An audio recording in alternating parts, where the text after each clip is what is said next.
on AM 1600 WKKX, the Valley's Watchdog. It is 6:08 p.m. I'm Jordan Klein. I'm Nick Queen. And I'm Lola Miller. Ba-dun-dun, dun-dun-dun. That's for you iTunes people out there. With us today also we have Mr. Eric Violet joining us. He is a paranormal investigator with Wheeling Paranormal. Yes, hello. Hi, Eric. Hi, Eric. You can be a little bit more wordy than that. Please. Hi, Ohio Valley. Oh, it's going to be a long I'm kidding. We're on at a different time tonight. Usually we got the 8 o'clock spot, but we are filling in for Mr. Todd Jeffers today. Yeah, see? You've moved up. You're now, the guest host. I put on my big boy PJs today. Ooh. Took off the underoos. I just couldn't think of the word. Well, normally he wears these things with the bunnies. Aww. Yeah, It goes in his furry. It's like the thing. Yeah, it's like the thing off of Christmas Story. He comes down. Gosh darn it, I look so cute. I bet you too. I just bet you. I tell you what, along the chicken suit story. Listen to this, right? I live next to a creek, so I got rats in my garage. Mm-hmm. Creek, whatever, wherever you're from. You got rats. The whole thing. Anyway, there's a little stream of water that runs through next to my house. But I had a chicken suit downstairs, and they made a nest out of it, so I no longer have. Oh, man. Got rid of the... So you are now out of the furry hobby. I'll tell you what, I'm a furry-free. I've been furry-free for 6 months. Sounds like a new rehab program to me. So the rats took care of the chicken suit. It was sad. It was like getting rid of my high school days. Aww. Moment of silence. Yeah. Okay. We're done. All right. Well, everybody bow their head. Yes. Well, for those that don't know who we are, we're wondering where the heck is Todd Jeffers, and they're hitting your radio, and we're usually on at 8 o'clock, I believe. Yes, something like that. I don't know. I walk in, Jordan drives me here, and he points me towards the door. We talk about the paranormal, ghosts, UFOs, chicken suits, anything you can think of. We've had Bigfoot people in here before. We've had some pretty big guests. Yeah, we've had some pretty big guests, actually. People that we wouldn't talk to normally, that normally wouldn't talk to us as well. They run from us on the street, but they don't know who we are over the radio.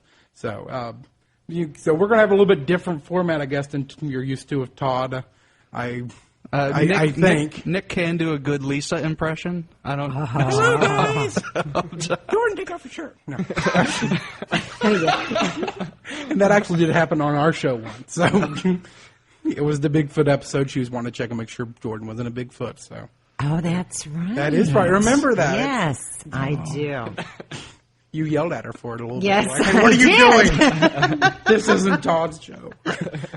None of that. For the record, for some reason, there is a picture of Alaska's governor on this desk, and I think she just won my vote. Hey, there's more sitting there, I'm telling you, for having... Probably at the time those pictures were taken 4 children. Damn, I wish I looked like that. And she loves her guns. She loves her guns. Me too. Her guns are yours. We should probably go on a break. So, all right, the number here, 304-214-1600. If you're out of the area, listening online, check us out at 866-514-1600. Give us a call. Tell us a scary story. Tell us anything out of the ordinary that you've come up with. I'm sure we'd love to hear it. Nikki. I'm just glad you said something after the gun thing, because I was speechless. How about you? Yeah, speechless. Yes. Yeah, we. I had to do it. We're going to move on to the black-eyed kids, and I know Lola was talking and asking me about that a little bit earlier. Like, she looked it up a little bit. We've talked about it a little bit. It's not the illegitimate children of the black-eyed peas. My little joke that I made earlier. That actually, I put that on there for the host to not read. It's like, that's my joke. Oh, well, I read it. I know you did. 7:30 this morning, and I'm driving to school, like, still asleep, and John said it, and I'm like, oh, geez. That's going to be read all day. Yeah. Yes, people, I am that lame. So, that is Nick's humor. It's not just an act. He is that pathetic. My name's Nick, and I'm a lame joke teller. So. This is just like group therapy. It is. Yes, it is. Welcome to Whispers Group Therapy. Uh-huh. So the story actually came from Greg Bishop. He runs a blog called UFO Mystic, and he's talking about the different. This started back in the '90s with a guy named. Let me get his name up here. He's a reporter out of Texas. Is it? Brian Bethel. Yes, Brian that's Bethel. it, Brian. He's a reporter out of Texas. Greg even said, for full disclosure, he does talk about chemtrail theories. Don't know what chemtrails are. You look up in the sky and you see these clouds of chemical trails. Chemical trails. They call them chemtrails. Okay. Yeah, that's what the conspiracy theorists call it. That's what I'm going to call it. But Nick if you calls see it those, they're conspiracy. saying that they're putting chemicals into the air and stuff like that. But yeah. So he's wrote pretty level-headed articles about it. Well, this is supposedly something that happened to him, and I'm going to read it. And if you guys want to interrupt at any time and say, whoa, what are you talking about there? I have no problem. And he says this is posted back in 1996, and this is what he says happened to him. He says, my internet service provider used to have offices in a shopping center before they moved to their comparatively lush accommodations elsewhere. There was a drop box at that original location. The monthly bill was due, and thus there, but for the grace of the net, I went. About 9:30 p.m. when I left from my relatively isolated apartments. It's about 10 to 15 minutes or so to downtown Abilene, right next to Camelot Communications. Old location is a $1.50 movie theater, and at the time, the place was featuring the masterwork of modern film, Mortal Kombat. Yes. Yes, Mortal Kombat was an awesome movie. Skip ahead a little bit. Two boys come up to his car, and he says here, both appeared to be in that semi-mystical stage of life children get into where you can't exactly tell their age. Both were boys, and my initial impression is that they were somewhere between 10 and 14 years old. Boy number one was the spokesman. Boy number two didn't speak during the entire conversation, at least not in words. Dun, dun, dun. Yeah, keep going. Sure. There's more. There are more. What's the word I'm looking for? Anecdotal stories about this. I'll pull up another one because I had them all pulled up today, and I've read a couple, so I'm hoping I'm going to cross my fingers. You have the one that I like. Boy number one was slightly taller than his companion, wearing a pullover, hooded shirt with a sort of gray checked pattern and jeans. I couldn't see his shoes. His skin was olive-colored and had curly, medium-length brown hair. He exuded an air of quiet confidence, not unlike Eric Violet. Boy number two had pale skin with a trace of freckles. His primary characteristic seemed to be looking around nervously, not unlike Jordan. He was dressed in a similar manner to his companion, but his pullover was a light green color. His hair was a sort of pale orange. They didn't appear to be related, at least directly. Oh, great, I thought they were going to hit me up for money, and then the air changed. I've explained this before, but for the benefit of any new lurkers out there, right before I experience something strange, there's a change in perception that comes about, which I describe in the above manner. It's basically enough time to know it's too late. So there I was, feeling out a check in my car, which was still running, and in a sudden panic over the appearance of two little boys, I was confused, but an overwhelming sense of fear and unearthliness rushed in nonetheless. The spokesman smiled, and the sight, for some inexplicable reason, chilled my blood. I could feel the fight or flight responses kicking in. Something I knew instinctually was not right, but I didn't know what it could possibly be. Jordan? We've got a phone call. You want to take this? Sure, Wade. let's take the... Hi, Wade. You're on the air. Hey, Wade. Good evening. I heard someone was there from Wheeling Paranormal. Indeed. Yes. I would like to ask you, where is the most haunted place in Wheeling or Ohio County? Because, I don't believe in paranormal activity. I'd like to visit it and see for myself. Okay. Eric? I can answer that. Go ahead, Lola. I've heard a lot of stories about the original old hospital. Well, it's torn down now. Huh? The original Wheeling Hospital? Or like, Well, It's a old building in downtown Wheeling. That is a hospital. We can't give the... It has a smokestack. We can't yeah. give the Before. initials. We can't give. We can't tell you the name, but it's the old hospital in Wheeling itself. Now, of course, Eric was What block is it on? It's Kind of across from Center Market. It would be something You know- I would say near like The creek? near the highway and Yeah. creek and Center Market? Yeah. that area. Yeah. A hospital. I'll tell you what, the strangest place I've been to, there was an old Victorian home. I can't say where it was at. Yeah, they're not allowed to do that. They can't give that out. Believe it or not, sir, all three of us, me, Nick, and Eric, are all part of Wheeling Paranormal. Yes. So I guess we can all kind of answer this. But this home was probably the scariest place, to the point where, man, like 3 of our investigators quit after going to this place. So There was a lady giving ghost tours last fall. She part of your organization? Not no. that we know of. Yeah, I think that's Diane Donnelly. Now, there's a couple of different places in the area. There's Ohio Valley Paranormal, which we're not, of course, part of, and then there's we're Wheeling Society of Paranormal Research. We call ourselves Wheeling Paranormal. Kind of Wheeling Society of Paranormal Research is kind of a mouthful. I think that, like the paranormal shows that are on TV, I believe in that, like the Bigfoot thing that was making all the news Yeah, that was a couple of weeks ago. did you catch our Bigfoot show? No. Sorry. Well, that's okay. You missed nothing. Yeah. We really didn't believe in the Bigfoot either. We were kind of sad about that, especially when he said that there were no body or evidence of these because the ground soil was in acid. Ohio is too acidic. So, All right. Well, thank you very much.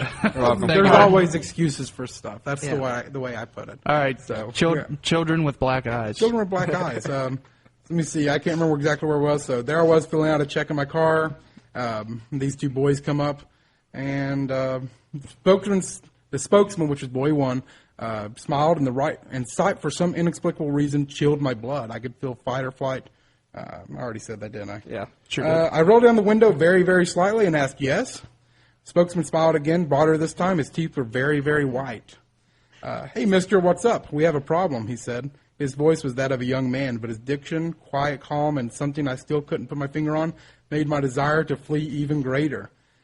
You see, my friend and I want to see the films, but we forgot our money, he continued. We need to go to our house to get it. Want to help us out? Okay, journalists are required to talk to lots of people, and that includes children. I've seen and spoken to lots of them. Here's how that usually goes. Mister, can I see that camera? Every one of us has talked to kids. We know how that goes. Add in some feet shuffling, body sway, and you've got it. In short, they're usually apologetic. People generally teach children what to say when they're talking to adults. The kid was in no way fitting the mold. His command of language was incredible, and he showed no signs of fear. He spoke as if my help was a foregone conclusion. When he grinned, it was as if he was trying to say, I know something, and you're not going to like it. But the only way you're going to find out what it is will be to do what I say. Well, was the best reply I could offer. And here's where it starts to get strange. The quiet Yes, I know. The quiet companion looked at the spokesman with a mixture of confusion and guilt on his face.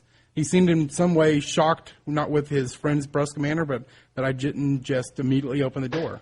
He eyed me nervously. The spokesman seemed a bit perturbed, too. I still was registering something wrong with both. Come on, mister, the spokesman said again, smooth as silk. Car salesman could learn something from this kid. Now we just want to go to our house, and we're just 2 little boys. That really scared me.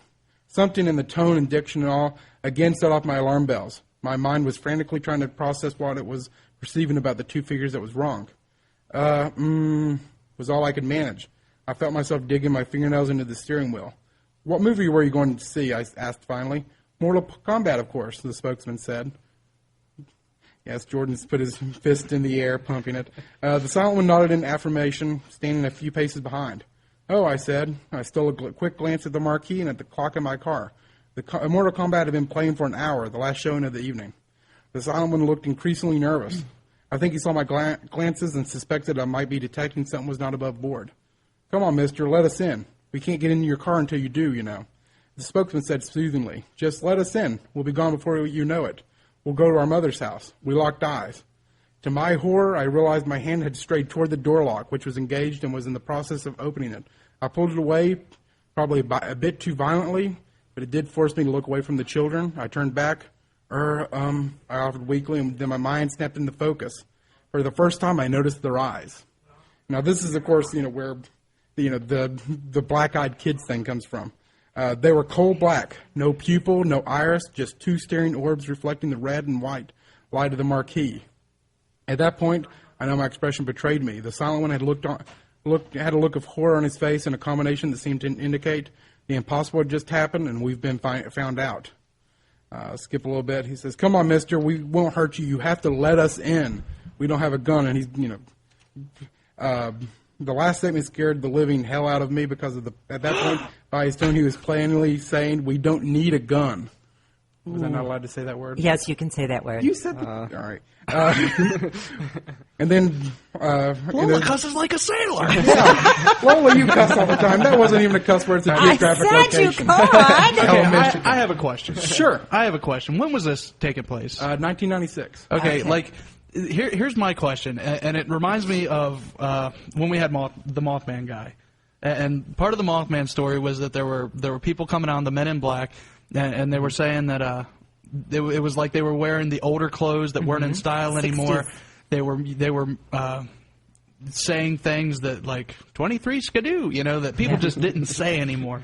And when he said, we just need to go get some money to watch the films, that's what clicked in. And then there was another one about there was like people in suits like with this huge creepy grin on that would just be like walking down the street, but their face never changed from the grin. And it just like reminded me, okay, here's a kid that's wearing the older clothes saying, All right, well, this story is, I thought this was a British story, but maybe not. But this is a 47-year-old woman that runs an apartment building. Oh, you got my hair. Oh, boy. Okay. Good one. Nick, man. Hey, I'm happy. See, Eric, this is how it is every week. All right, I'm not going to read the whole thing, but it's she runs an apartment building, and she shows apartments to people that just randomly knock on the door looking to rent a place. And she said she'd never felt this way before in all the years that she'd done this job. But she opened the door, and she said he didn't look weird, like dressed funny or any of that. And he looked to be a young man, about like 17 or 18 years old. She said it was his eyes, and she said it made her hair stand up on the back of her neck. And she was shaking just from looking in his eyes because they were all black, no white, no pupil, no iris, just coal black. And the whole thing that when he was talking to her was the same thing, this feeling of absolute dread, scared to death, shaking, and yet this irresistible urge to do what he is asking her to do, which was not, in this case, get in her house, but to get into a house. And every one of the stories that I've read today have said the same thing, that they're asking for you to invite them in, and there were similarities to, or issues brought up about vampires. A vampire cannot come in to your house unless he is invited or she is invited. And so they're drawing these similarities between those two things. But that was one. And then there was another one from a 16-year-old kid that was out skateboarding kind of late at night. Two young boys, one like about 8 years old and one a little bit older, asking to go to his house and use his phone because something had happened and they needed to call home. And he said, well, here's my cell phone. Just here, go ahead. All the time, just getting this terrible feeling that something was really wrong. And when they didn't want to borrow that phone, they wanted to go to his house. That's when he said, that's it, I'm out of here. And he ran home, told his mom, and of course his mom's going to, yeah, okay, what were you smoking in the weeds? But every time he looked out then, for quite a long time after, these two kids were hanging out on the sidewalk in front of his house. Wow. But all the suggestions is that they have, for some reason, and nobody knows what they want or what would happen if you invited them in, but that seems to be what they really want, is to be invited into your home. Or your car, or, See, to me, this kind of reminds me somewhat of like a demon kind of, presence where they would have to be invited. They can't just come. They, for whatever reason. So what do you think? Do you think it's, I don't know, like, part of me's thinking, okay, if you get invited in, then you're going to get possessed and turned into one of these black-eyed kids, or Are you going to get bitten? Well, is it a vampire? I Like, have an idea, Jordan. We should have them come to you, and you invite them in, and we'll observe. No, serious. I wonder. Seriously, Jordan, we really want. We've got some phone calls. Okay. All right, this is Dan. Hi, Dan. You're on the air. Jordan, Yes. how are you? Good. How are you, sir? I'm okay. I just wanted to know if there is any truth to the myth of the ghost photographer that walks around moaning the words, fuzzy pickles. Fuzzy pickles. I believe that is a true story. I think. Because I've experienced it. I believe I experienced it with you. Jordan, I hear a story coming. Dan, I knew this was going to be good. Oh, Lord. That's He's little turning red. inside one Jordan's there. backing away it from must the be more question. than a little one because, he is. He's turning not really taking red. that. Oh. You remember that one? Okay, good. I think I vaguely remember something like that happening. Oh, I think you're going to not vaguely remember here in a second. I can't wait till break. Don't think about that. You remember that one. Thanks for your call, Dan. All right, George. You take care. You too. All right, Scott, right? Is it Scott? Yeah. Okay. Hi, Scott. I got it right. Hello? Oh, you're on the air. Hey, what's up? Hey, Scott. What's going on, Scott? Yeah, my point on the story you were reading is, first of all, I have a young daughter. She's going to be 6. And I tell her never to get in the car with strangers. Right. We were all kids, right? Right. That's right. Yeah. Well. I never asked, hey, I need a ride, mister. I'm 8 years old, 10 years old. That would freak me out in the first place. Yeah, you're right. We're taught, stranger Not danger, to. Yeah, don't get in the big van with no windows. Boy, you had very specific parents, didn't you? Oh, my God. Well, I mean, it's common sense. Yeah, they I were know. like, don't get in car with strangers. You don't want any candy, trust me. Yeah. I mean, that would freak me out. Oh, yeah, you're Especially right. especially if they spoke like adults and they're like 8 years old. Oh, yeah. Well, those freak me out. I have this standing, mantra of little kids are usually scary. Yeah, kids are creepy anyway. Kids are Children of the creepy, Corn. especially when you get Children of the What was it? Corn. Village of the Damned, like the Village whole, of the the whole Damned. thing. Uh, That was, the Grudge, the little kid on the Grudge. Oh, I mean, and my all-time favorite of little scary girls is The Shining. Yeah. The blue Shining. dresses, and if I ever see 2 little girls standing in a hallway anywhere, even if it's in a crowded mall, walking towards me, I'm running and screaming. Because it's just not right. and I will videotape it, and it will be on YouTube. Yes. Yes. But you will not see my face. You'll just know it's me from the side. Thanks for your All call. right, thanks. Thank you. Bye. Have a good one. Scott. Okay, here's another story. This is from, it was posted 5/21/04.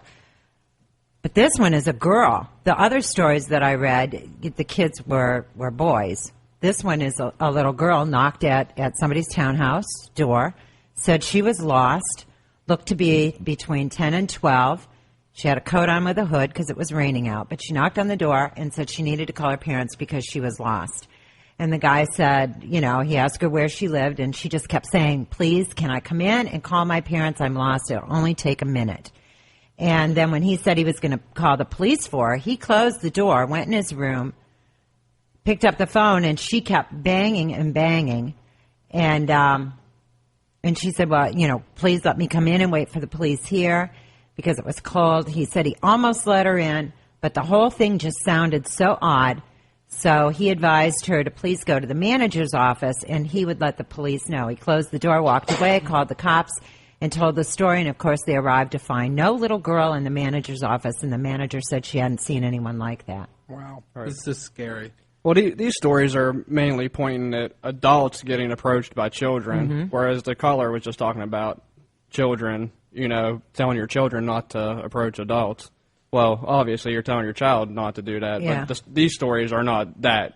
These are young children coming up to the adults rather than vice versa, the adults going to the children. You know what I mean? Well, I think what he was saying, though, is that most kids know not Yeah, they to know. approach They know an that. adult. Yeah. So he's pointing out the fact, Which makes it even weirder. Even weirder. Yes.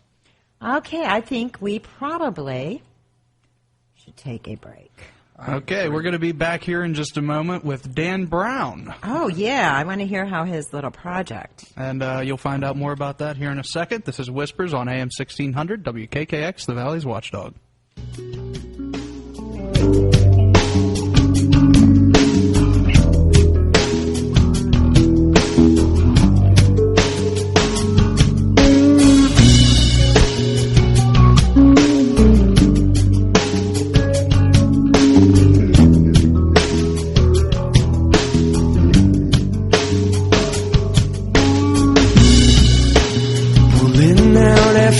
Dawn's light.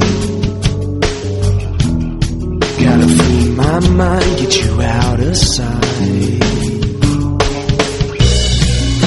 All across this open sea,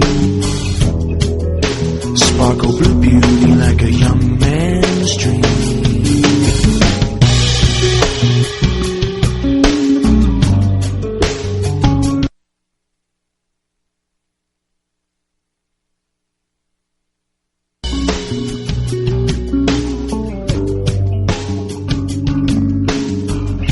Welcome back to Whispers on AM 1600, WKKX, the Valley's Watchdog. It is, I said 8.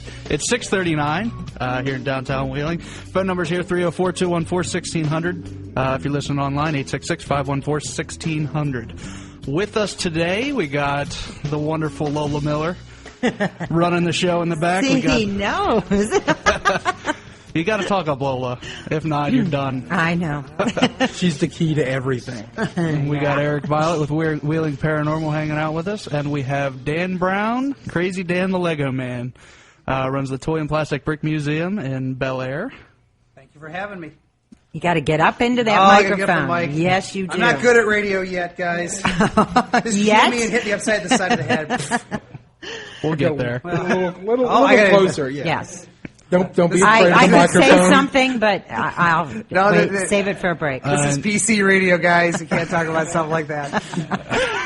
He And, knows me so well. Dan has brought Brienne, who will be building Bionicles. Yes, indeed. I'll be building some Bionicles for the Plastic Brick Museum. What is a Bionicle? It is a new set that has been brought out by Lego in 2001. And ever since they came out, people have been building more complicated models over time. Kind of looks like a robot. Yeah, the one that I brought today is it's like a robotic creature. And so far, I have the head built, and it's, I'd say, about the size of a couple good grapefruits. And if you have a webcam, you can probably see that on Jordan's desk. That's hopefully. It's very cool and very creepy looking at the same time. Yes, it is. It's kind of scary. It's scary. I mean, yeah, if you walk in the middle of the night and you see one of those things coming at you, you're definitely going to think you're in a horror thing. It's crazy. Brienne, I have to do it. She's from Alaska. Mm-hmm. Your governor, vice president nominee. How do you feel about that? I think it's pretty cool that she got nominated. Although it's like I don't really have too many political views myself. I hope that she's successful. There we go. You think she'd be good? I mean, from what you know? I think so. Does she do Alaska well? As far as You heard it here first. being a governor, WKKX. she did a We pretty brought good job Alaska up there. here. Just somebody hit him. We're bringing tourism to the Ohio Valley. We're bringing in people that are interesting. We're making a difference in the Ohio Valley. Boy, and for somebody that was never been on radio, listen to him already. He's going Oh, nuts. I can preach from the box, too. Come on. I'm from Bellaire. We preach all the All time. American town. We can swear at you. We can say anything we want to you. We're from Bellaire. All right, Dan, you got the Toy and Plastic Brick Museum, and you're about to do something pretty amazing. What is that? We're going to build the world's largest castle made of Lego. I know it sounds kind of creepy, but it's actually pretty cool. Basically, it's adult fans, and we're going to be inviting the rest of the public to come in and help us build the town around this thing. It's huge. Yeah, we were there earlier, and it's the wizard. Oh, the Wizard. glowing eye wizard. I wish I could do the commercial. I've really tried to get some movie companies and other places into Bellaire to come in and actually come to the museum because we've got a life-size band. Anyone who's been there can attest to it. I mean, And it's great. The band, it's completely robotic. I mean, it's all Legos, but they move around, they dance, they sing songs. I like it. And they're above your first world record. Yep. Which is the World's largest Lego image. We are now in the Guinness Book of World Records. Hopefully, we'll be mentioned in the 2009 book if Lego stops fighting us. The name. Stop Lego. The name. Lego's interesting. They're a very interesting company. They make a wonderful product, and the product speaks for itself. But the company's gone through some transitions in the last 4 or 5 years that have made it very interesting for entrepreneurs like myself to do things different. And unless you fit their mold, kind of like the Bionicles, they're a great marketing scheme, but they really never intended for people to build with them like she does. And she basically takes a stagnant art form and turns it into something just right off the hook. I mean, something awesome. It looks like a robotic dragon head. That's kind of what it's going to be. Oh, yeah! But it's going to be more or less like a big two-legged giant monster with Hold a that big up. worm body. Hold that up a little bit, so we can take a look at it. Oh, have her do it because she can turn around. Oh, you should see. There we go. The munch mouth and everything. She makes some interesting sounds too when she's playing with it. Yeah, it's like. Girls play with Lego. Okay. Yes, we do. It's the demographics not right. They keep doing kids. They say boys, boys, boys, but girls can turn around and build things that are just totally creepy too. Now was this like any kind of mold, or is it just spare parts? You were like, wow, This is I'm gonna just. make a I've just pulled spare parts out of a bin and just build it out of my head. Wow. I'm good at conceptualizing crazy monsters because I've drawn dragons since I was a little kid. Oh, and what do you do for a living? I make violins. Yes. Okay, guys, if anyone needs a good violin, we'll add a number here one of these times for doing it. And you should see the dragon heads she puts on the violin. So if you want a unique dragon-headed violin, you can definitely Now, call. do you have a website? I do not have a website yet, but Yet. I hope to have one in the future. Call the Bellaire Toy Museum and we'll order a violin for you. Yeehaw! There we go. I'll tell you what, that toy museum's everywhere now. Violins. If I only could play the violin. There's going to be a dragon-headed Lego violin coming out of that museum here soon. Now that would be awesome. Do you have any musical instruments there? Oh, I mean, yeah, I know you got the guitar for the band and stuff. No. We actually have another guitar that was made by a master builder for the museum. I forget where it is now. It was in the Cultic room, and then it turned around and migrated off somewhere. So they end up on shelves everywhere, and things move around so much over there. I can't keep track. Is it actually a working guitar? No, it's a non-functional, but it's actually replicated after a regular guitar. And to understand why he can't figure out where it is, there's over 36,000 square feet of Lego goodies. fun, Lego dementia. Yes, I walked in today and I kind of had a nerd. Nick runs around like a kid in a candy It is store. awesome. He like starts clapping his hands like, yay! We observed Yeah, that. just Yes. like when you found that story. That was awesome. But I mean, I walk in and I see this room and I thought it was where the boats were and there's pirate ships and stuff, and it wasn't. But it was even more cool. It's an entire fantasy scape. I think Lou was trying to tell me how many pieces there are on it, and it's just, I mean, there's dragons, there's soldiers, there's storming a castle, and there's no words to express what how cool it was. Well, for the math whizzes out there, let's talk about Mount Rushmore. We've got a 50-plate Mount Rushmore, and if you do the math on it, there's 48 by 48 studs on a standard plate.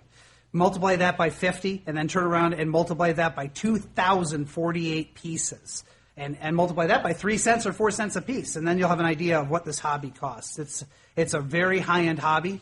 But it basically it appeals to everybody. You can take an artist that runs in 2D and he can make something. You take an artist that runs in 3D and they can make something. Any sculptural model, any thing you can make on a computer, anything you can see, you can build out of Lego if you have enough of them. Now at your museum now, you have a life-size Darth Vader. Yes. You got a completely 3D, probably as big as Eric Spider-Man. Yep. Dinosaurs. Oh yeah. Can't say whether or not they're life-size. Spider-Man.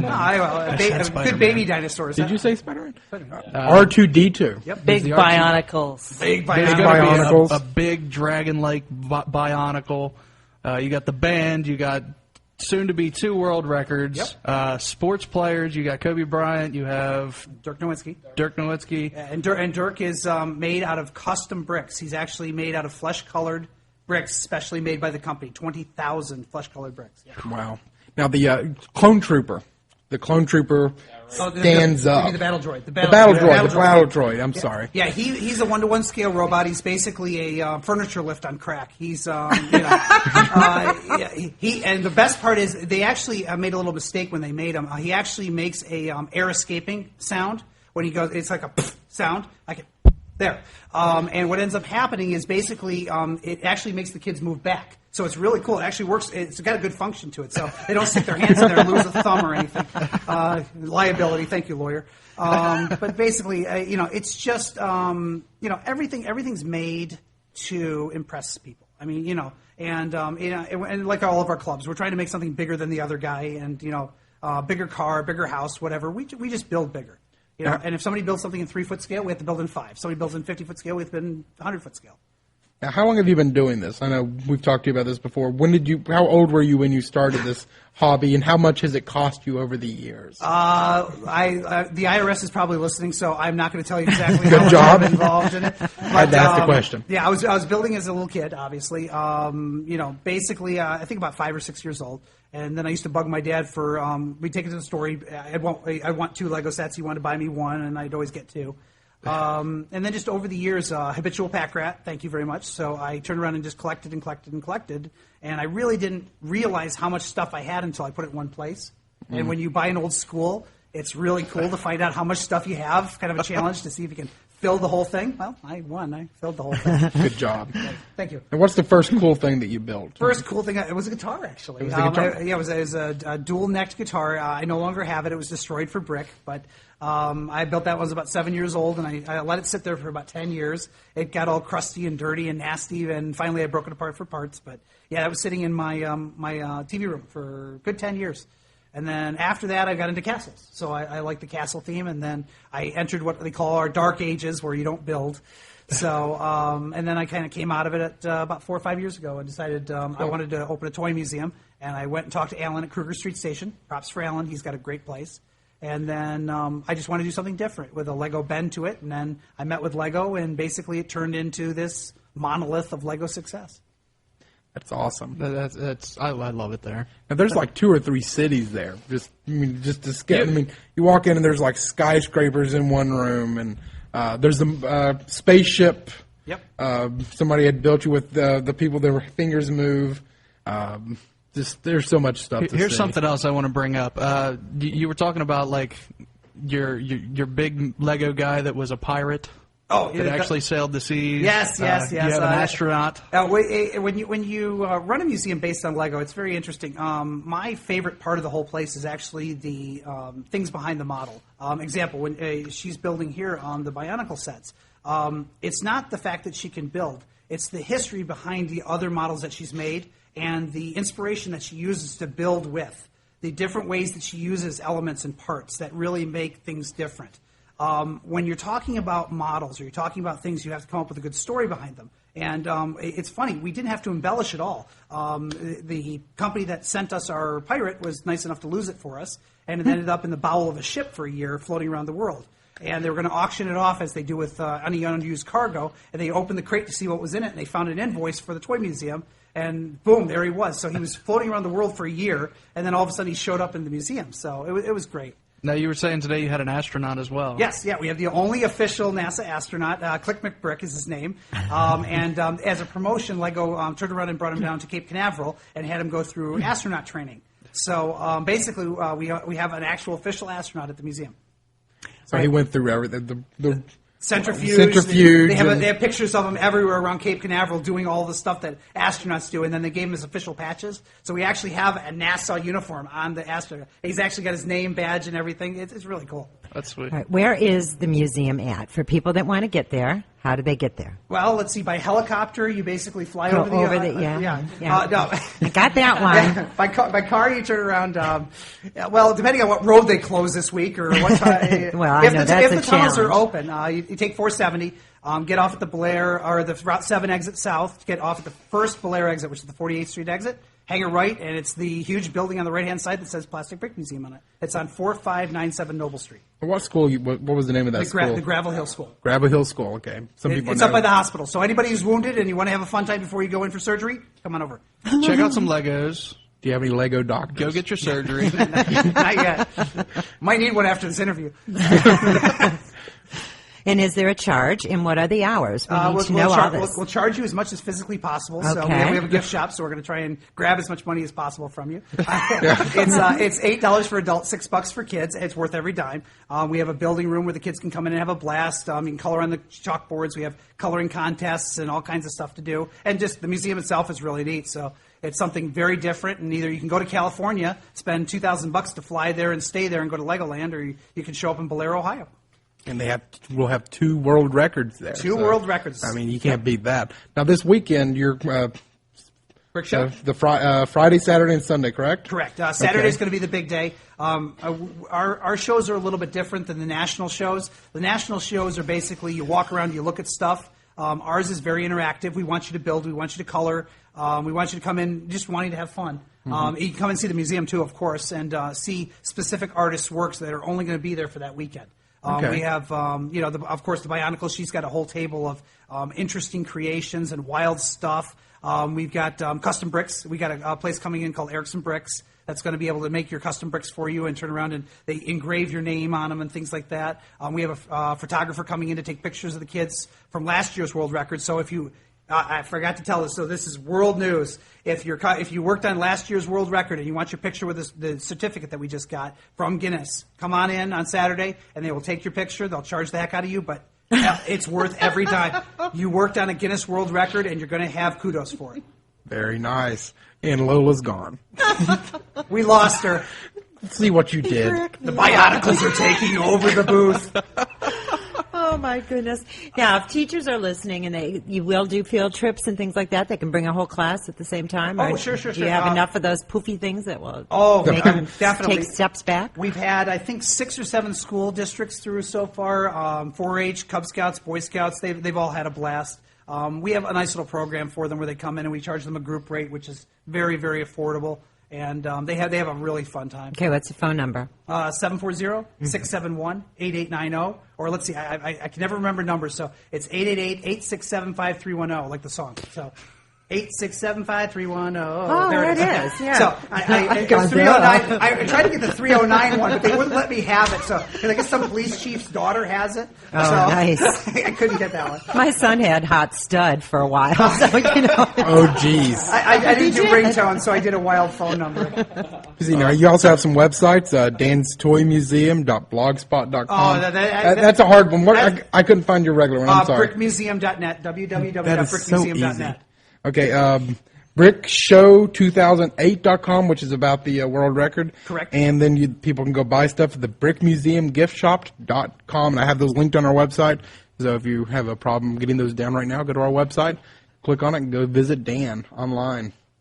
So you guys are all gesturing, and you're scaring me half to death. We're just trying to get ready for some CNN. Oh, forget them. This is local radio. We want to take over. We want to reverse the feed. I want to go on CNN. Call them. Tell them the Brick Man is here, and I'm coming for you. My Lord. Oh, well, If you're listening to me, come and save us. No. This is Wheeling, West Virginia. We're taking over your radio waves. What's the address for the satellite? He's got a cute little computer here. We can turn around and take over. We'll hack in. Hack in. yeah, that would be sweet. Renegade Radio. Hijack the feed. All right, definitely get out there to Bellaire. Alaska's taking over. We got a vice president and we got a Bionicle builder. We're taking over your children. Now there is a scary I'm thought. scared. The Bionicle could be in the White House. Oh, isn't that great? There we go. Yeah, this thing's got like opposable necks and feet. And oh my! Have you God. ever built anything for anybody famous? Yeah, me. Dan Brown. What the heck? He wrote Da Vinci Code. No. Oh, don't go there. Oh, the lawyers. I can hear them calling now.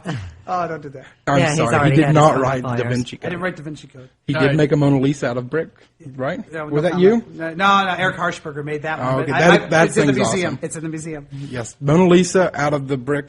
You got to go see it, Lola. All right. Could you get sued for that? What for making the Mona Lisa? Yeah. Probably not. I think the copyrights. No, went I out. think that. Yeah, see, that's. I'll see you in You court, never Da know. Vinci. I think she's way dead. You never know. Okay, make your way out to the Toy and Plastic Brick Museum in Bellaire. What's the number again, Dan?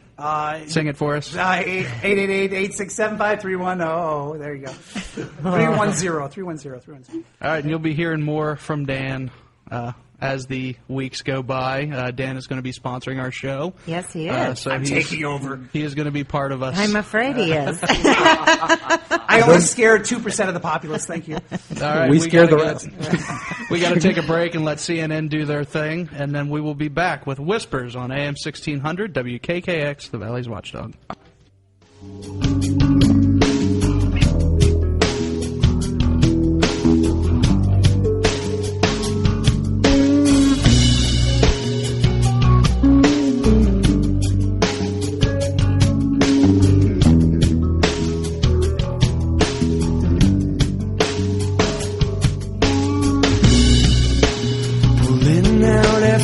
Dawn's light. Gotta free my mind, get you out of sight. Pull across this open sea. Sparkle blue beauty like a young man's dream.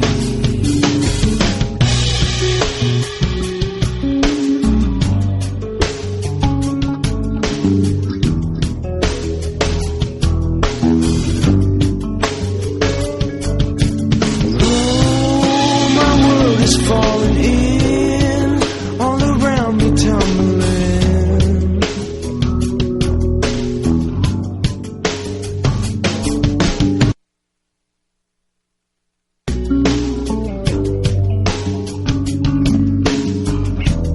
Welcome back to Whispers, the Valley's only source for paranormal talk radio here on WKKX 1600 AM, the Valley's Watchdog. It is 7:08 p.m., about 73 degrees out. Phone numbers here, 304-214-1600, or nationally, if you're watching us online, 866-514-1600. Okay, and our guest tonight is Dr. Michael A. Cremo. Dr. Cremo is a world-renowned expert in archaeological evidence for extreme human antiquity and alternative theories of human origins. He is principal author of the book Forbidden Archaeology. His latest book is Human De-Evolution, a Vedic alternative to Darwin's theory. He writes a regular column titled The Forbidden Archaeologist for Atlantis Rising magazine and has appeared on numerous television and radio shows, including Coast to Coast AM with Art Bell and George Norrie.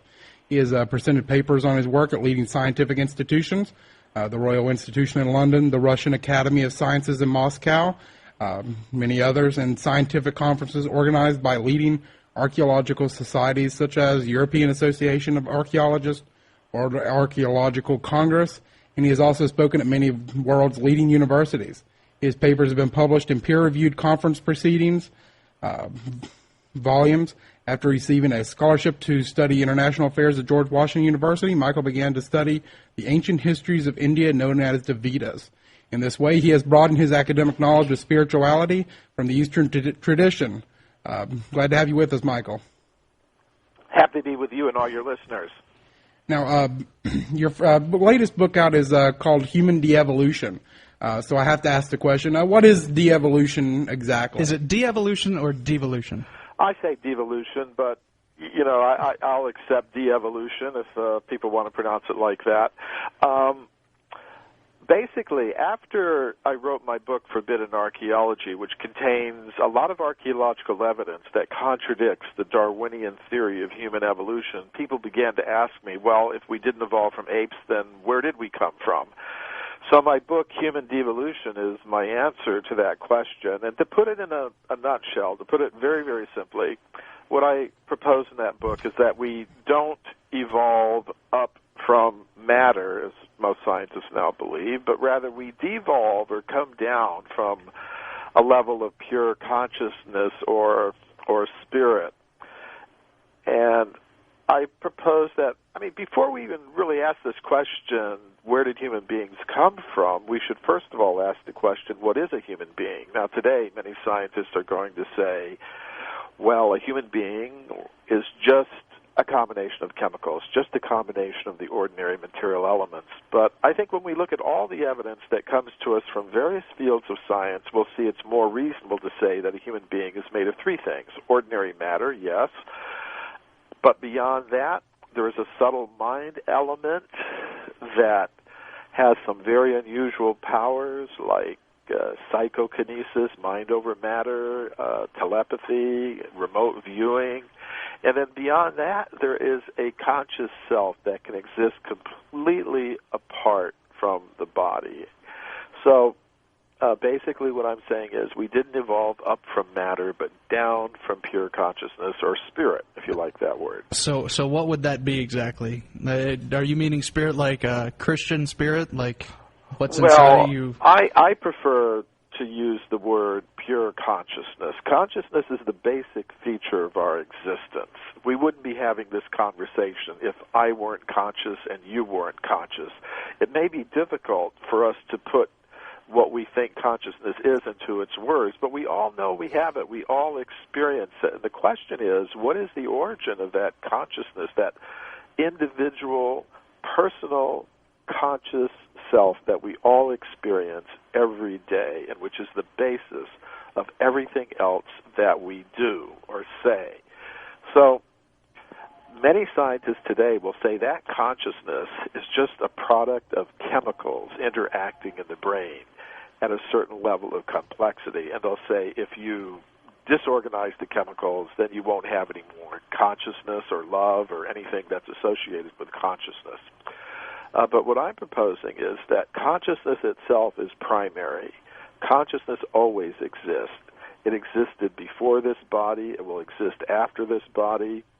And I would say originally we existed as beings, pure beings of consciousness with individuality and personality on some higher level of the cosmos. And some of us have departed from that level of pure consciousness, and we become covered by the lower energies of mind and matter.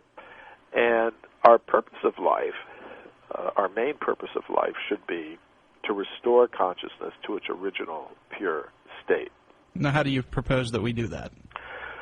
I have practice that I do, but what I encourage people to do is look within their tradition, because I think within all the great spiritual traditions of the world, we find some practice of yoga or meditation or prayer or contemplation that is meant to help us do that. By that I don't mean the more external forms of religion, which can be a source of conflict in the world as we see today. I'm talking about the esoteric traditions within all of the great world spiritual traditions. Just like a geologist can tell us how we can extract the element, pure gold, from its ore where it may be mixed with other less valuable elements. Now, once you've got the gold out, you could form it into coins, and you could stamp those coins with the symbols of different nations. But if it's really gold, it really doesn't matter what symbol you've stamped on it. So I would say if we are able to extract this element of pure consciousness through these different spiritual techniques, and recognize that, yes, I am a being of pure consciousness, all other living things, they are also beings of pure consciousness, and they're all coming from the same source. There's no need for us to be fighting with each other for scarce material resources like oil. There's no need for us to be overexploiting our environment so that we cause all kinds of environmental destruction. There's no need for there to be conflict on all levels, individual, social, even between religions. We're all coming from the same source. We all have the same origin. We're all the same in terms of being individuals, persons with consciousness. And developing that understanding should be our main purpose of life. And if we're able to do it, then I don't think it matters what you call the process. You could call it Hinduism or Islam or Christianity or Judaism. Yeah, that's what I was getting ready to ask. Like, Yeah. your views seem a lot Eastern religion, kind of like Swamis and Yogi. Well, that type of... personally for me, yes, but I don't think truth I don't have a monopoly on truth, and I think there's truth to be found in all of the world's great spiritual traditions. There are saints, mystics. I think you can find truth in a lot of different places, and I think that's one of the big problems that we have in the world today is so many people are claiming that only they have the truth, whether it's the truth of politics or the truth of religion or the truth of culture, and therefore we see a lot of unnecessary conflict in the world today. That's my opinion. That's how I see it. And you could probably even put that on to, with the scientists, saying the evolution itself is the truth and the only, truth itself. Intellectual truths and things of that sort. I've had a lot of experience with that because obviously a lot of the work that I've done in terms of my work in Forbidden Archaeology and things like that strongly challenge the current dominant scientific theories of human origin. Now, our listeners might not, I know a couple people here aren't familiar with the Forbidden Archaeology itself. Can you briefly tell us, what kind of ideas you came up with in the book that were so, jarring to the scientific community? Yes, I can definitely do that. Well, first, let's look at what the current Darwinian evolutionary theory says. That theory says that human beings like ourselves, like you and me, came into existence only about 100,000 or 150,000 years ago. And before that, there weren't any human beings like us. There were just more primitive, ape-like human ancestors that they called Neanderthal and Homo erectus and things like that. And before that, they say, there were only some very primitive apes and monkeys. And before that, different reptiles, and before that, fish, and before that, microorganisms in the ocean. So that's what they say. And they say that all the physical evidence supports that idea, that human beings like us are a fairly recent occurrence on Earth. But when I did 8 years of research into the whole history of archaeology, I found, well, that's not true.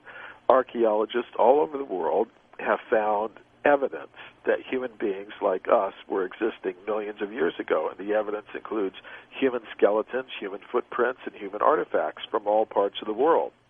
And this is in the scientific literature, but it doesn't make it into the textbooks because it contradicts, the current theories. There's what I call a process of knowledge filtration going on.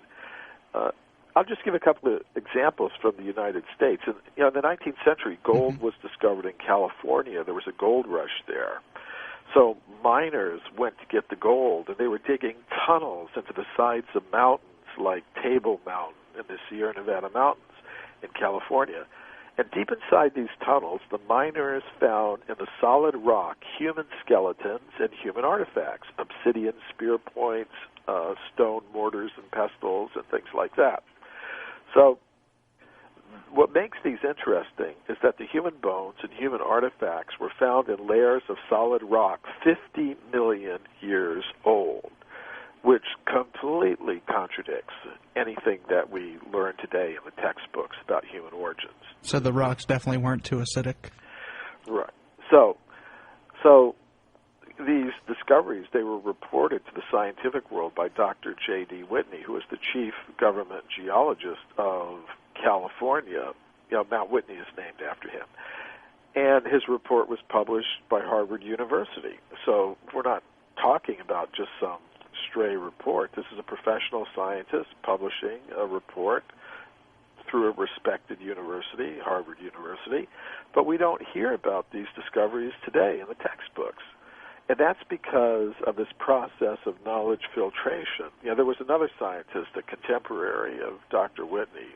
His name was William Holmes. He was an anthropologist working at the Smithsonian Institution in Washington. And he said, well, if Dr. Whitney had understood the theory of evolution, of human evolution, he wouldn't have published that report. In other words, if the facts didn't support the theory of evolution, then the facts had to be set aside, and that's exactly what happened.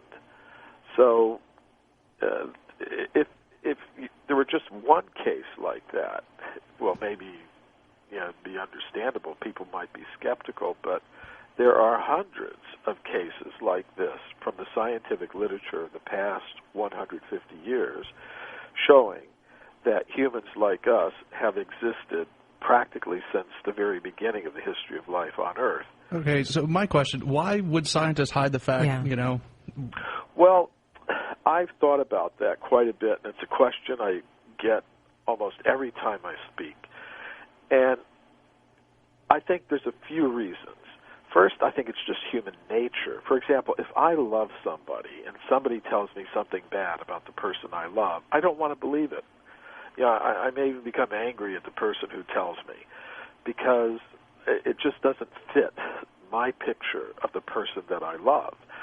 Now, I think scientists, to some extent, they're human beings like anybody else. They have emotions, and when they hear something that goes against the theory that they love, the Darwinian theory of evolution, then naturally they don't want to believe it. They resist it. They may become angry at people who report things like this. So in one sense, I think it's just human nature. In another sense, I think there is something deeper going on. I think it has a lot to do with power. There are various kinds of power in the world. There's military power, there's political power, there's economic power. There's also intellectual power. It's a very subtle power, but a very real one. Now, one thing we see is that people who have power, monopoly power especially, don't like to give it up. If one political party has a monopoly in the political life of the country, it doesn't want to give up its position. If one corporation has a monopoly in a certain sector of the economy, it doesn't want to give up its monopoly position. So today, in the education system and in the scientific institutions generally, the Darwinian theory of evolution has basically a government-enforced monopoly. By law, you can't teach any other idea in the education system. So I think it's quite natural that people who possess power like this don't want to give it up. So I think there's several reasons why. Now, you mentioned earlier something called a knowledge filter. What exactly do you mean by that, and how exactly would that kind of a filter work? It represents what I call the knowledge filter represents the dominant consensus in the world of science today about a particular topic. And evidence that goes along with the consensus will pass through this social and intellectual filter very easily, which means students will read about that evidence in their textbooks. People will see scientists talking about it on television. If they go to the local museum, they'll see the artifacts on display and things like that. But if you have evidence that radically contradicts the dominant consensus, it gets filtered out, which means you don't read about it in the textbooks. You don't see scientists talking about it on these PBS science shows like Nova and all that. And if you go to the local museum, you may not see the artifacts, although they may be somewhere in the museum. They're just not displayed to the public. So this kind of knowledge filtration, it operates in practically all fields. It operates in politics. It operates in economics. It operates in science, as I've shown. It operates in the field of archaeology, for example.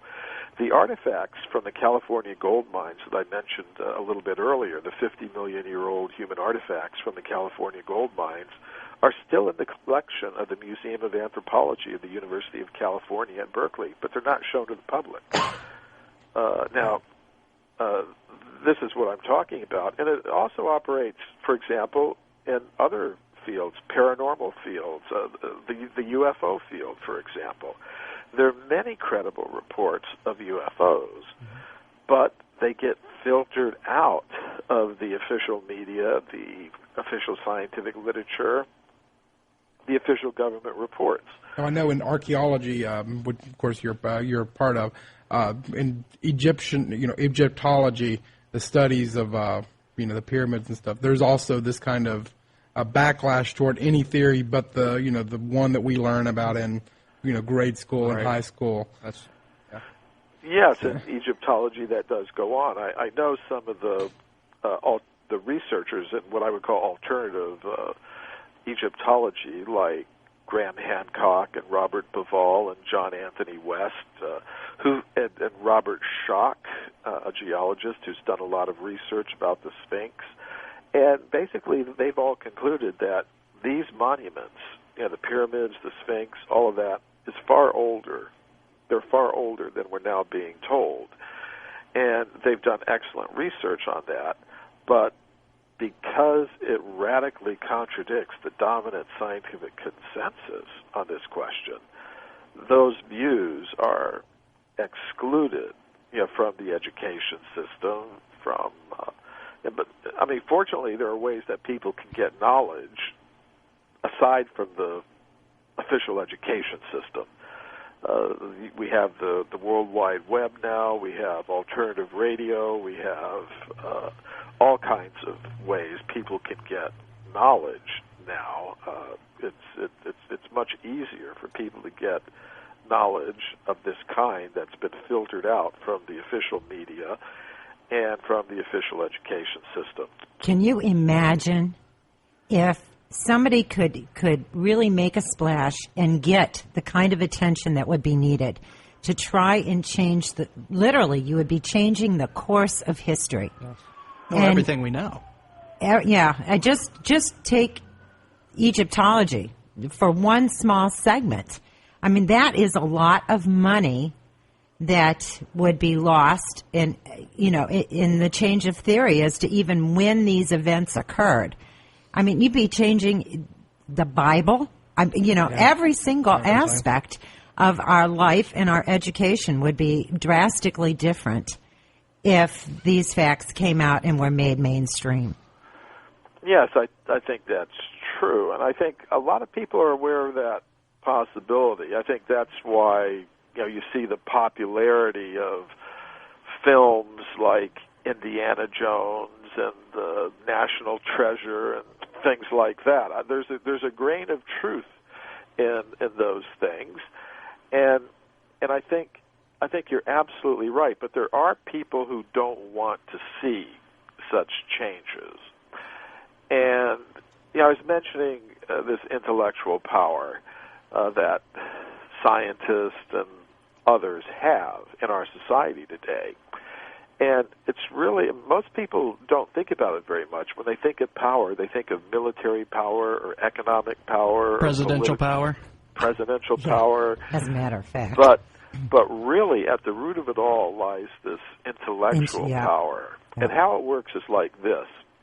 The goals that we set for ourselves, individually and collectively, are based on the answers that we give to the fundamental questions. Who am I and where did I come from? So for the past 100 years or so, through their monopoly in the education system, the scientists have been able to give to all of us, dictate to us, very materialistic answers to these questions. They tell us, you're just another kind of animal, you're just a collection of chemicals, you're a purely material being.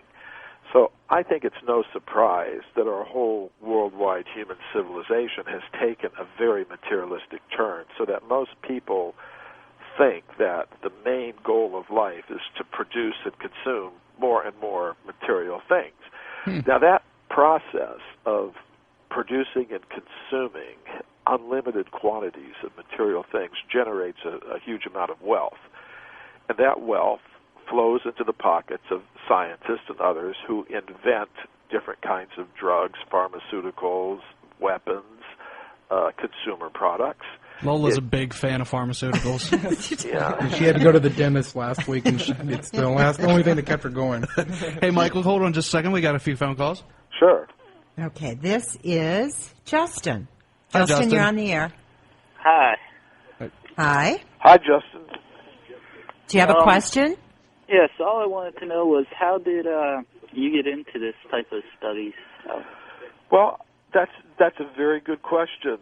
It has to do with some experiences I had when I was in my 20s, I began to think I want to find my own path of truth, and that search took me around the world, and finally I found I became interested in the ancient Sanskrit writings of India.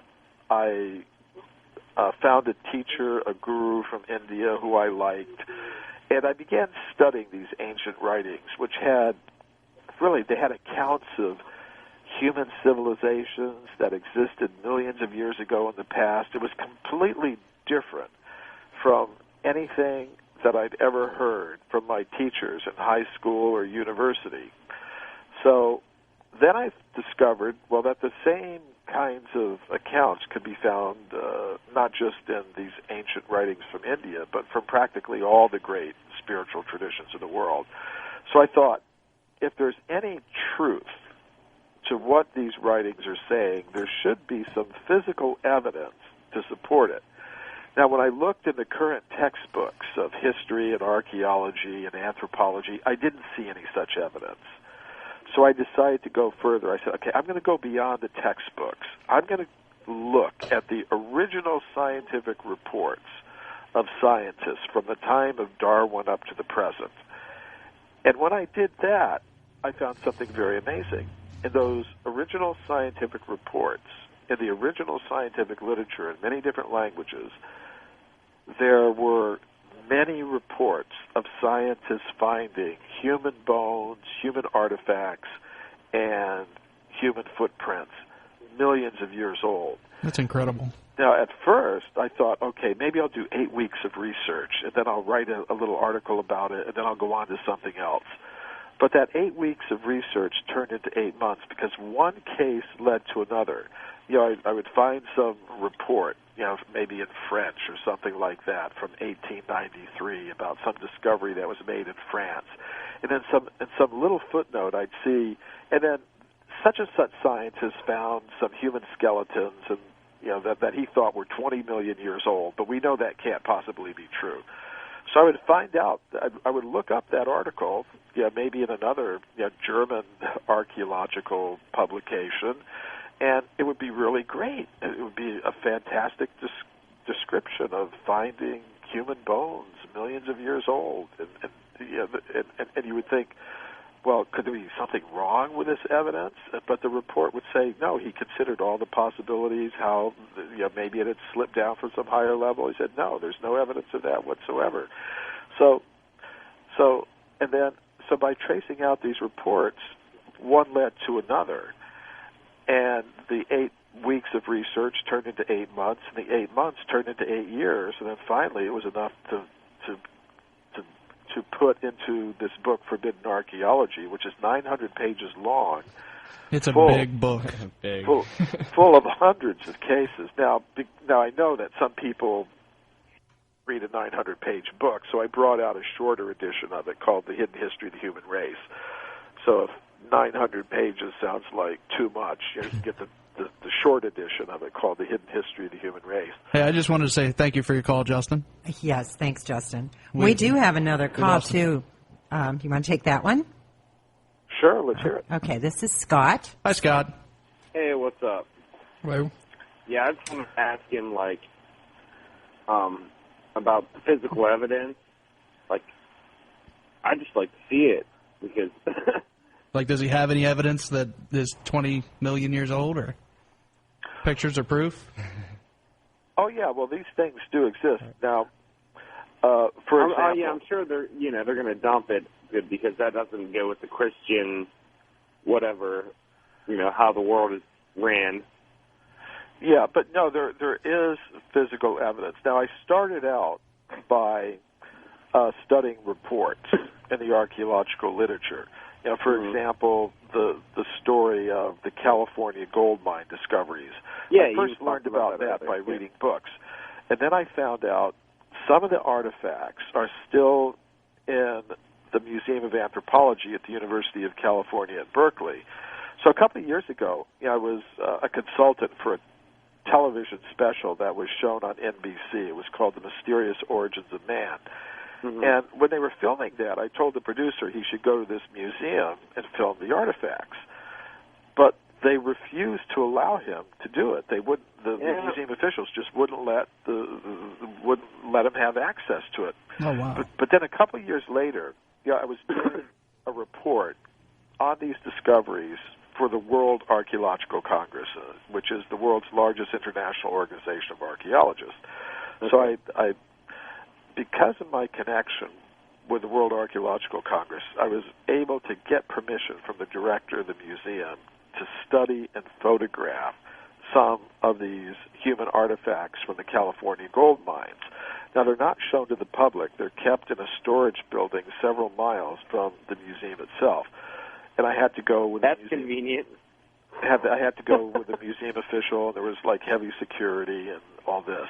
But I was able to study them and photograph them, and I was able to make a report to the World Archaeological Congress about these discoveries, with photographs of the actual artifacts. Right, Michael, just real quick, does thou do? Oh God, I can't talk. Does thou? I actually. No. That's my problem today. Do the bones actually look like artifacts that would be found, say, even from just the known time that man became really civilized, according to our system? current- God, I can't talk tonight. The current thought. Yes. Education, yeah. Oh, thank you. Judeo-Christian upbringing. There's a lot of different kinds of things that have been found. One thing that was found was a gold chain, and this was found in the town of Morrisonville, Illinois, in the year 1892, I think it was. And from the report, we were able to find out what mine the coal came from that this object was found in, and this gold chain was 10 inches long. So today people wear gold chains. Mm-hmm. You might have one on yourself right now. But the amazing thing about this, it was found in layers of coal 300 million years old, which is really amazing. Wow. And then in the same state of Illinois, in Macoupin County, Illinois, there was a report in a scientific publication called The Geologist that a human skeleton had been found 90 feet below the surface of the ground, also in a layer of coal, that was 300 million years old. So you have a human skeleton, and there was a doctor present at the discovery, and he said, yes, it's human. It's not any kind of ape man or some other kind of animal. The bones are definitely human. And then you found in the same state, you have a report that a gold chain was found in layers of rock of the same age. So now I don't have any reports that 747s have been found. And, I mean, if that's what you're looking for. No, that's just in my imagination, but we won't go there. Hey, Scott, thanks for your call, man. Yeah. Scott, are you still there? Do we? No, lose you? I just. All right. Now, was this an Indian tribe? Like, what were they? Like, what was their civilization like? Do you have any idea of were you that? able to study it that much? I mean, no, did you just know that they're people? I think those are topics for further research. I think what I've done is I've just kind of scratched the surface. I think for all the details about what their civilization was like and things of that sort, you have to do more research, which is one thing I'm trying to do, is open the minds of a new generation of researchers to go out and start looking for these things, because nobody's looking for them now. That seems to be the problem you're having is, you found, it's almost like you found where the gold is, right? But nobody wants to go get it, Right. Can't lead a horse to water. And nobody will let you talk about it. Yeah, but some people are. I think that's the exciting time that we're living in. And another thing is this. There are two kinds of information about the past. One is the kind of information we can dig out of the ground, and then the other is the records left by some of these ancient civilizations. And I'm kind of familiar with what we find in the Sanskrit writings, which tell us that, and these writings are thousands of years old, but they give histories that go back even further than that. And they tell of civilizations in the distant past that had spaceships that could travel from planet to planet, that had weapons resembling our atomic weapons today, that had electricity, and in addition to mystic powers and things of that sort. Now that kind of goes into what we were saying last week about Roswell. You know, how, you know, we got this big technological boom, after Roswell. Well, yes, I think there's a fine book by Colonel Corso, who was a government official, military official, that was involved in that, and he wrote in his memoirs, which he published shortly before his death, that was his specific job, is to derive the technologies from that source, and that's where we got our miniature computers and all that sort of stuff. Which would be The Day After Roswell, correct? That's the name of the book, if I remember correctly. Philip J. Corso. Yeah, very interesting. Yeah. Hey, Mike, we got a couple other calls. Sure. Just a minute. Okay, this is another Scott. Hello, another Scott. Hey. Scott number 3 for the day. Scotty. Hey, I had a question. When you're talking about humans that are supposedly being dated back to, like 2 million years ago and stuff like that, what type of dating is being used to determine that date? Okay, that's a really good question. There's different kinds of dating, but they have their limitations. A lot of people are familiar with carbon dating, but that only works back to about 50,000 or 100,000 years. When you get something older than that, then carbon dating won't work. It just doesn't apply to that. So there's another kind of dating called uranium series dating that will date bones that go back several 100,000 years. Now, when you go further back than several 100,000 years, 500,000 or 600,000 years, say to 2 million years, there's no method that will allow you to directly date the bone. So it's kind of like a guess. Yeah, that's what kills me about it, is they'll date something back 4 to 7 million years. Well, there's 3 million years there you got to deal with. It's not just like so how they. But there 2 are years. methods. There are methods, radiometric methods, where you can date the layers of rock in which the object is found. Now, for example, there are methods that will allow you to date volcanic deposits. So say you're digging down and you find a layer of lava, a thick layer of lava, like 4 or 5 feet thick. There's a method called the potassium argon method that will allow you to date how old that layer of lava is. So maybe it comes out 2 million years, let's say. Then say you dig down further and you find, you come to another layer of rock with a human skeleton in it. So, and you can see that above, the lava flow above the skeleton is unbroken. There's no cracks in it. There's no disturbance. That would indicate that the skeleton is at least 2 million years old.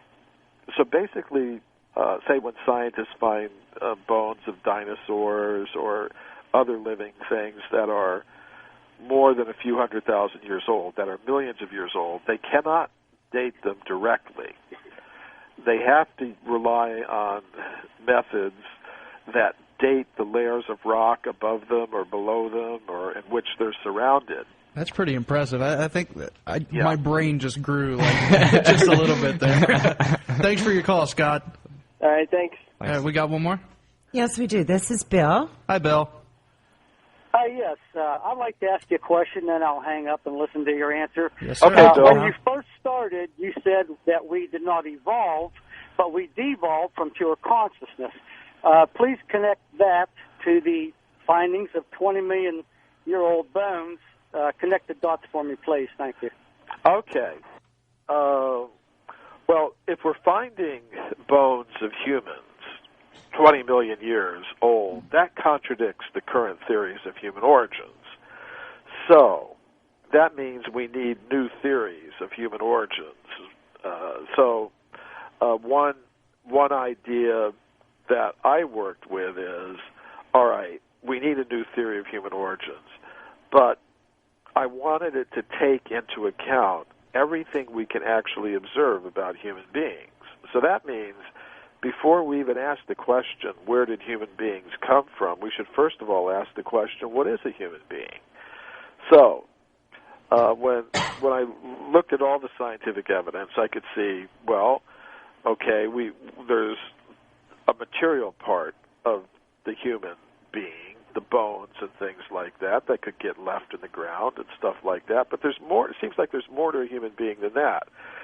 We have a subtle mind element that has some very unusual powers, like remote viewing or psychokinesis. And there are scientists who have studied these things. So that means, there's this mind element associated with a human being that has paranormal powers. And then there's also evidence that there's a conscious self that can exist apart from the body. For example, there's out-of-body experiences, which many people report. So then I began to think, well, okay, how did all these things come together in the human form?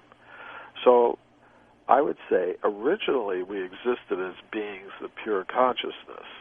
And then if we depart from that level, we can become covered by matter in the form of bodies. That could be, and once you have a body, well, that physical body could die, and then it could leave bones in the ground. But I would say that this process has been going on for millions and millions of years, so that a conscious self may have existed many millions of years ago. It had a body. The body died, left some bones in the ground 20 million years ago. But where did that conscious self go? I believe in reincarnation. I think that conscious self can go to another physical body, maybe a human being, maybe an animal or a plant. Let's say it goes to another human being. So then it could leave another body with bones in the ground. And then it could leave that body, go to another physical body, which would leave some bones in the ground. But eventually, if it takes seriously what I've said, that the purpose of human life is to get out of that whole cycle, to go back to that level of pure consciousness by the practice of prayer, meditation, contemplation, yoga, things like that. And think fresh. Then gradually it would re-evolve, I would say, back to its original position, where it wouldn't have a body that could leave bones in the ground. Huh. Like that. All right. Hey, I don't know if that makes it any more easy to understand, but that's my attempt. That's now, great. Of course, if Bill's wanting to know more, your books again, The Human De-Evolution, or Devolution, as Jordan and you were saying earlier, was your latest book. Also, Forbidden Archaeology. Hidden History of the Human Race, too. Hidden History of the Human Race. First I'd heard about that one. I'll go ahead and add that to our website as well. So, all right, Michael, thank you very much for joining us today and sharing your wisdom and your ideas with us and our listeners. It's been a lot of fun. Thank you. We enjoyed it. Thank you very much. Well, that was certainly interesting. All righty. Definitely a different theory there. Now I was with it, and I thought it was interesting with, the bones. I know exactly what you're going to say. Being, hidden bones like in boxes and warehouses that aren't being set. But right. I really, really liked Bill's question. Yeah. and I don't want to be mean, but he kind of called it out. Yep. I mean, it's two different, to me, it's two different things.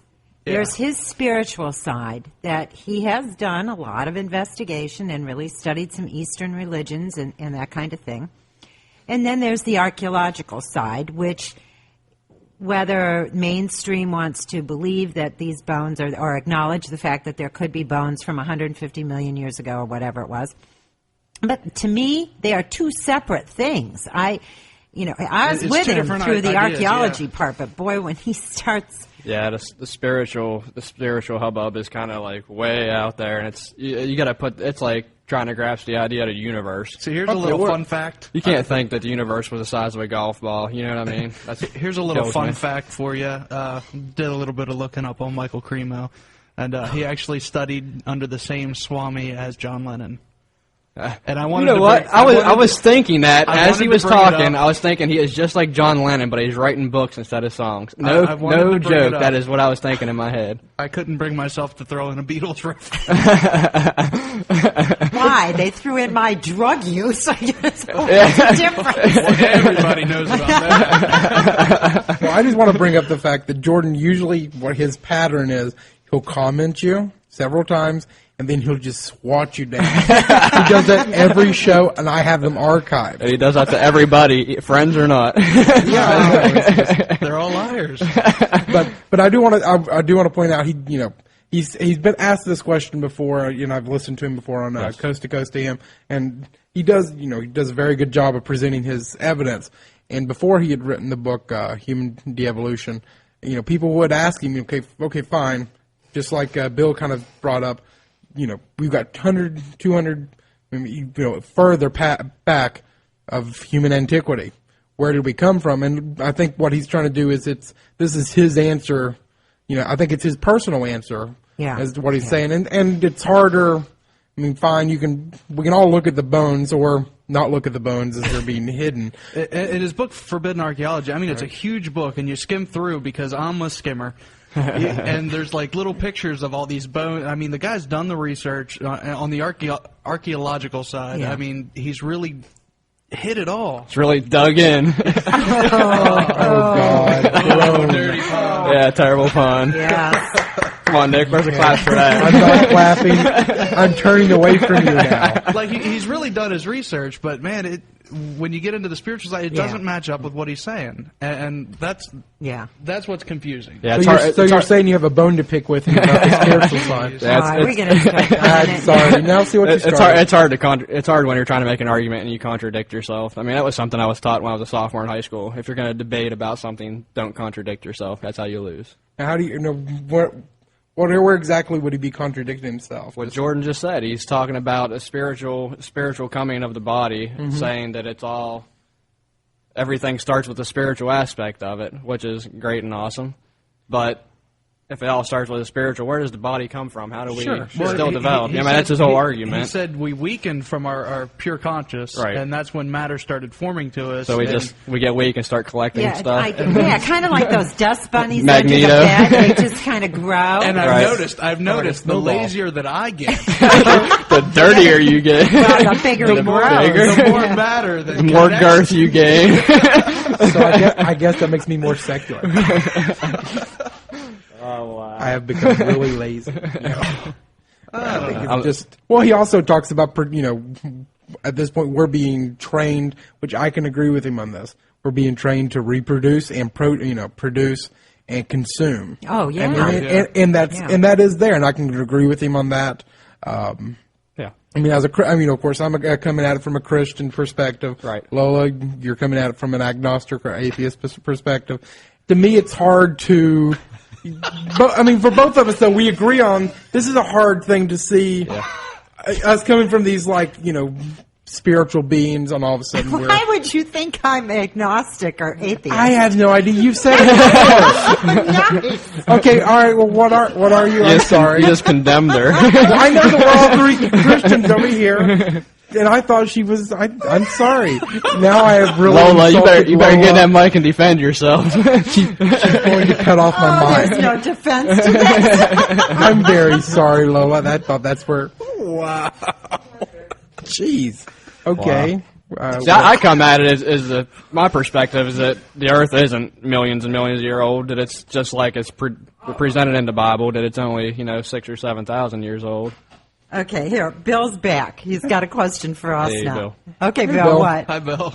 Yeah, this is different. I want to ask you guys, is there any place in the Wheeling area that gents would be scared to go by yourself at night? Yeah.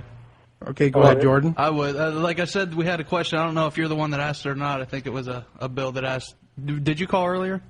Just the last. Yes, Okay. he called to talk to Michael Cremo. He called the mic. Well, Yeah. I thought we had another Bill that No, asked. that was Wade. That was Wade. Yeah, it was a different guy. Well, we had a Victorian home that we went to a while back. I can't say where it's at, but it was just an older, Victorian-style home. And that we had a lot of personal experiences going on with that. And Jordan had one of the major personal experiences where Yeah. a little girl, as we were talking about earlier with the black-eyed kids and how creepy they are, actually sung and he heard it with his own Yeah. ears. So, and Yeah. there was no little girls There. present, and he was on the third floor, and we were all on the first floor. And Except for- it was me and another investigator, and all of a sudden you just hear really audibly this little girl start singing. And We've I played the recording of yeah, that before. yeah, we have it there. We have it online at wheelingparanormal.com, which is our group. Actually, I don't know if we have that online. Well, we will. Nick will we'll get that taken care of. At least, at the very least, I'll have it on our website tonight, whispersradio.com. So, But that was audible. You always hear these 2 minutes, EVPs and guys. stuff like that, but they're never audible. And this one you can heard, hear and it. it was to the point. It was scary to the point that the investigator I was with quit that night. Yeah. And you also had experiences where it was, I know people on our team heard change being dropped, like pocket change, coins being dropped, and they would go look, and there's nothing on the floor, nothing laying around. We You know, heard- you we could- heard all You could kinds hear of stuff. faucets coming on, water faucets coming on and shutting off. I'm sitting there. We actually went back in after Jordan had this experience, and we at the same night. And Jordan went up back to the third floor, and him, the same investigator. We were down on the first floor. We were, told okay, no talking. And I'm sitting there, looking at people, whispering, or not even whispering, but like mouthing. Why are they talking? And they swear they weren't talking on the recorders. They weren't talking. But I was hearing stuff. They were wondering, they're making fun. I told you Nick couldn't shut up, And we weren't talking. And I mean, it was just constant in that. And it was, and the whole night. It was ordeal. nonstop all night. Yeah, and it was crazy. And that would be my answer.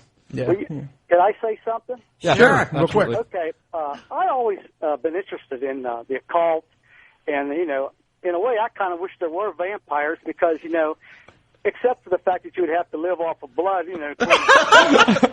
You've read too much Anne Rice. It was 300 or 400 years just to see how the world would be, But when I was younger, there used to be a train bridge that went across the river from Martin's Ferry through North Wheeling. There was a tunnel there. And then there was another tunnel on the other side of that tunnel. Okay, and then after you come out of that tunnel, you're kind of over by Bionicles, and then you go into Tunnel Green, Okay, so I always try to make myself scared. Well, one dark night, about 1 in the morning, I walked through that tunnel by the train bridge, and then through the other one, nothing. And I was about 16. When I went through the Green Tunnel, I felt a presence in there, and I was scared. Yeah, tunnel. Now, Yeah, I we've been later in there. found out that there was somebody actually murdered in there. Mhm. Yeah, there was And a story about that. cemetery above it. Right Is that above, true? yeah. Yeah. Yeah, and there's it was an immigrant that got murdered supposedly, and I know that's actually in a couple of books. And if I can find the Well, we do something have online, I'll put that on for We you. have West Virginia Ghost coming on. Yeah, we'll have her on. Before they made it into a jogging trail. That's been years ago. Oh, you yeah. know, when it still had railroad tracks and stuff in there. Yeah, we went in there, I and it really was did hard to get feel that scared. I felt a presence. I really did. Well, Bill, thanks a lot. Wait, I Okay. hate to cut you off, but we're at the top of the hour. Thanks Okay. for calling. Thanks a lot, Yeah. Bill. All right, check us out next week. We have Jeff Wamsley. Yeah, Jeff Wamsley's coming back, the Mothman guy. He's a and nice then- guy. He has the Mothman Festival coming up, and he's going to share with us what's going on there, give us some info about it, and more After discussions that, about Stephanie Mothman. Moore with West Virginia Ghost, and then I know Steve had said he's kind of looking forward to this. He's going to be in with us, hopefully. Haunted Baseball with Dan Gordon. That's going to be right. fun. So and They will come. and if I disappear, Lola has killed me. All right, I'm sorry, Lola. The West Virginia Ghosts. We're hoping to get them on to talk about stories, because what they do is they collect ghost stories from West Virginia. Yeah. So Entire states, definitely get your ghost stories ready. Anything that you felt, heard, seen.